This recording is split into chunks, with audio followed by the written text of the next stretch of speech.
Misalna kuring ngadenge carita-carita pikasieun, kuring jadi inget naon anu pernah kaalaman ku kuring.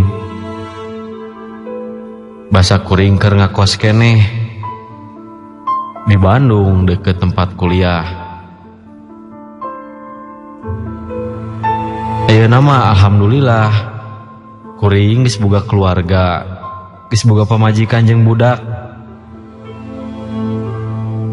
Tah kajadiana aya geus kana 7 tahun ka tukang.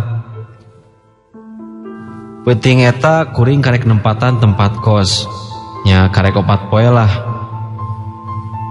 Saacana kuring kos di daerah Setiabudi. Pindah kos lantaran kuring hayang leuwih deukeut we ka kampus, nya meh tinggal leumpang maksudna. Jam 4 sore kuring karek balik kuliah. Geus balik kuliah teh nya biasa we kuring nongkrong heula jeung barudak. Teu karasa waktu geus jam 6:30 peuting. Kuring jeung barudak kampus akhirna baralik.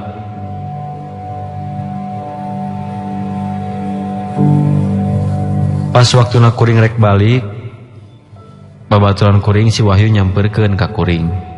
Den, gak penting orang ngilu sare lah di kosan manenya. Sakalian rek ngilu ngerjakan tugas teh ya. Oh, nyesok wae tuh. Sakalian oge ngilu ngeprint ya. Oh nya, kosan mana teh? Palebah mana kampus sih? Orang hilap deui euy. Kieu pokona mah di gerbang kampus maneh tinggal meuntas. Heeh. Leumpang saeutik ka kenca ke aya gang leutik lah. Tah tidinya maneh nelpon urang we. Rada ribet jalan ka kosana euy. Ke urang teu nu ka hareup we. Oke, Bro. Tapi maneh can mawa abus awewe pan ka dinya? Elo sia maneh. Manya urang jelema anyar gesek nyangpe omongeun. Heureui atuh maneh. Yang geus atuh ge urang ka kosan maneh jam 10-an ya. Nya lah sok ditungguan.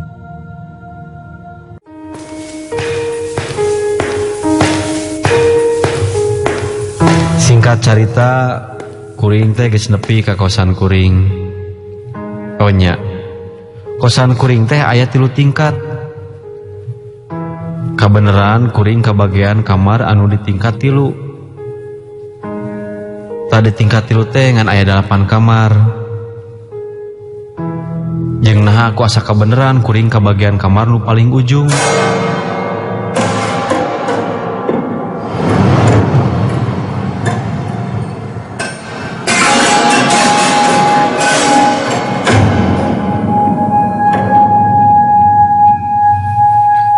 Geus naek ka tingkat 3, katingali kayaan kosan teh keur sepi.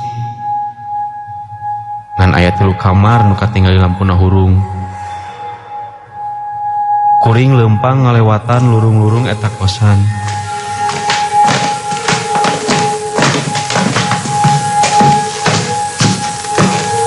Nepi ka akhirna ka hareupeun kamar.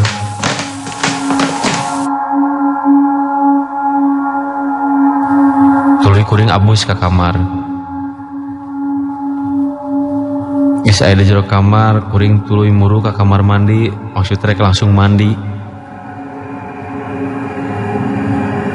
Nya kabeneran oge, kuring ka bagian kamar mandi anu aya di jero. Jadi teu kudu ngantri lah. Singkat cerita geus beres mandi, kuring ngahurungkeun TV. Dalamnya film $5 juta Amerika. Mudah. Laju acara di TV ditinggali asa eueuh nu rame geuningan. Daripada nonton TV eueuh nu rame, antepkeun we TV teh. Tuluy kuring muka majalah, nu tadi siang ku kuring dibeli di deket kampus. Geus sababaraha lila, waktu teh geus jam 9:30. Pas keur maca majalah bari ngadengikeun musik tina VCD.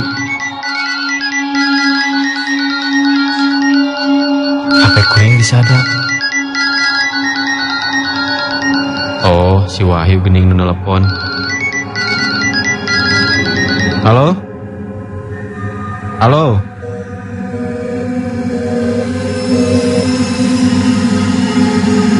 Teulah tidinya kadenge HP teh disada deui. Halo? Halo? Tengah jawab. Halo? Halo?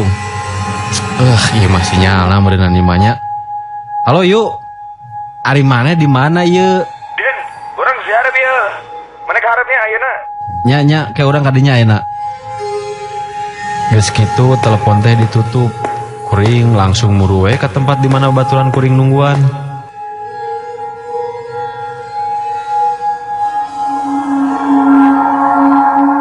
Singkat cerita, kuring jeung babaturan kuring si Wahyu geus nepi di hareupeun gerbang imah kos kuring.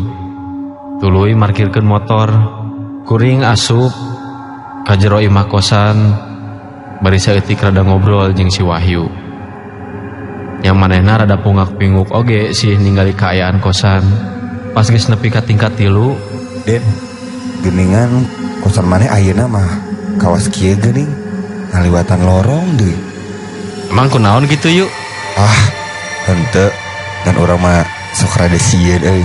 Misalna aya suasana kamar lorong kawas kieu teh. Ah, maneh masuk jeung sieunan wae.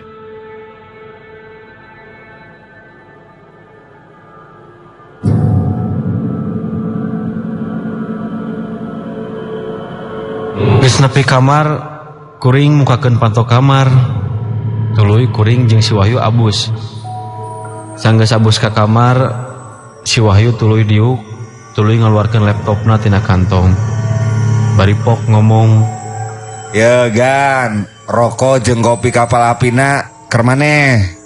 "Cing kadekeun yuk, urang tinyuh, kebeneran rokok urang geus beak kitu euy."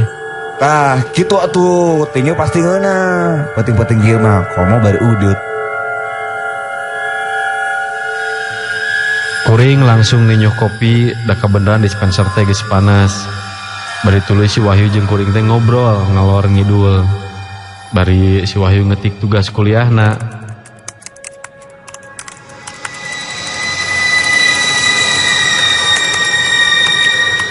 Tah, geus jam 11:30 peuting. Beres oge pagawean si Wahyu. Tuluy si Wahyu ngomong, Den, lapar euy. Urang neang dahareun yuk. urang ngawarar gene ya teh. Maneh mah di dieu sok ngaliwat tukang nasgor teu. Ese geus jam sakieu mah euy. Paling beulina nu di hareupeun kampus. Hayu atuh maneh ngilu lah. Sorry euy. Keur hoream keluar urang teh euy. Anu we lah sorangan atuh. Maneh mah nya geus atuh anterkeun urang ka handap heula. Pamukakeun panto gerbangna sakalian anterkeun urang. Nyatu hayu. Kuring nganterkeun babaturan kuring nepi ka panto gerbang. Tuluy manehanana indit leumpang ka tukang nasi goreng nu aya di hareupeun kampus. Geus katingali kitu mah nya kuring balik deui we ka luhur. Abus deui ka kamar kuring. Aya kana 20 menit tidinya HP kuring disada.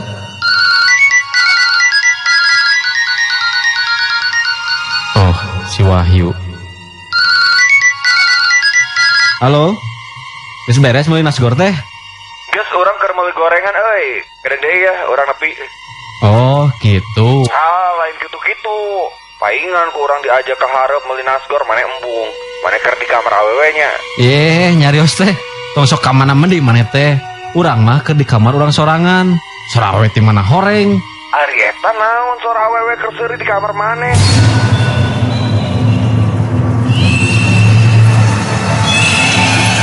Ngadenge kitu asa kabentar gelap kuring. Tuluy rai bulu kudu kuring murinding. Tuluy nu bener maneh. Urang mah sorangan di dieu. Tong sok nyingsieunan ah. Maneh mah. Si Wahyu can beres ngomong, baterai HP kuring kaburu pareum da geus lobet. Pareum deui HP teh. Can beres rasa kasieun kuring teu lila. didinya kadenge aya suara keketrok tina jendela luar kamar kos kuring. Ai beki sieun atuh kuring, soalna kuring nyaho kuring aya di tingkat 3 jeung pan misalna rek keketrok oge kudu make taraje. Barang kuring ngalieur ke arah jendela,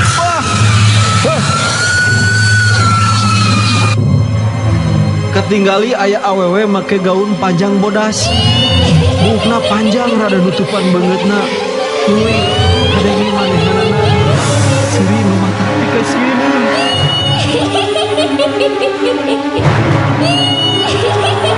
Ningali kitu kuring langsung lompat keluar kosan. Kaliwatan burung-burung tuluy turun ke lantai 2. Pas nepi ke lantai 1 di luar gerbang katinggali si Wahyu karek datang.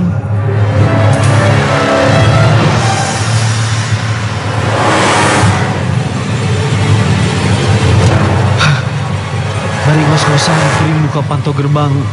Si Wahyu tuluy nanya ka kuring. Tidinya ku kuring diceritakeun naon muka alaman ku kuring.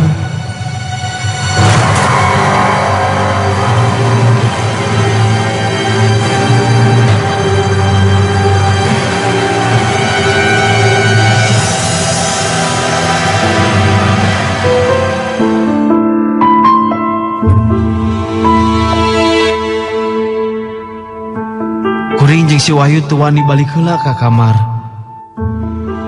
Akhirna kuring jeung si Wahyu cicing di warung kopi di daerah eta. Bari nenangkeun hate jeung pikiran kuring naon anu geus ku kuring ka alaman. Adzan subuh geus kadenge, kuring jeung si Wahyu balik deui ka kosan. Maksud rek mau kantong nu si Wahyu.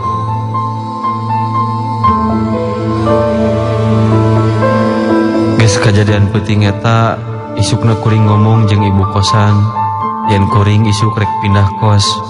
Ngan alasan kuring peda panggih jeung jurig awewe teu dicaritakeun. Alasan ka ibu kos mah nya peda cai di kamar kuring sok jarang ngocor. Siangna pas kuring keur istirahat kuliah, kuring cicing di kantin. Katingali ku kuring si Wahyu leumpang ngadeukeutan kuring. Bari tuluy ngomong, Aduh Den, hampurannya keur penting urang teu mere kabar ka maneh. Urang teh jadi euy ka kosan maneh. Kasarean urang tadi keur penting. Aduh Den, hampurannya keur penting urang teu mere kabar ka maneh. Urang teh jadi euy ka kosan maneh. Kasarean urang tadi keur penting. Aduh Den, hampurannya keur penting urang teu mere kabar ka maneh. Urang teh jadi euy ka kosan maneh. Kasarean urang tadi keur penting. Aduh Den, hampurannya keur penting urang teu mere kabar ka maneh. Urang teh jadi euy ka kosan maneh. Kasarean orang tadi keur penting.